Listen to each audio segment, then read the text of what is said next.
பிப்ரவரி 11 புனித லூர்து அன்னை.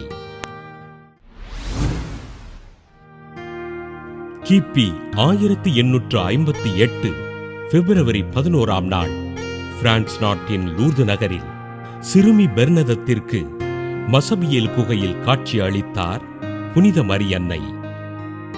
கிபி 1858 பிப்ரவரி 11 நாள் முதல் ஜூலை 16 நாள் வரை பெர்னதத்திற்கு சுமார் 18 முறைகள் காட்சி அளித்த மரியன்னை மக்களை பாவிகளுக்காக ஜெபிக்க அழைத்தார். புனித மரியன்னை பிப்ரவரி 25 நாள் அளித்த காட்சியின் போது மசபியேல் குகை அருகே புனித நீரூற்றினை அருளினார். மார்ச் 25 நாள் அளித்த காட்சியில் தன் பெயரினை அமல உற்பவம் என்று மொழிந்தார்.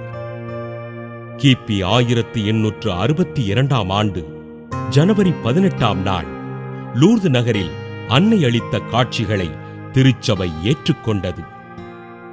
புனித மரியன்னை லூர்து நகரில் காட்சி அளித்ததால் திருச்சபை மரியன்னைக்கு புனித லூர்து அன்னை என்று பெயர் சூட்டி வணக்கத்திற்குரியவராக அறிவித்தது.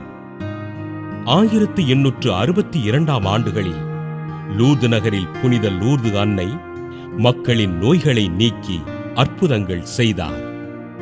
மருத்துவரால் கை நெகிழப்பட்ட நோயாளிகள் லூர்து நகரில் குணமடைய புனித லூர்து அன்னையினை திருச்சபை நோயாளிகளுக்கு பாதுகாவலராய் அறிவித்தது. இன்றும் லூர்து நகரில் அன்னையின் திருத்தலத்தில் நற்கருணை ஆசிரின் போது பல்வேறு நோய்கள் குணமாவது கண்கூடு.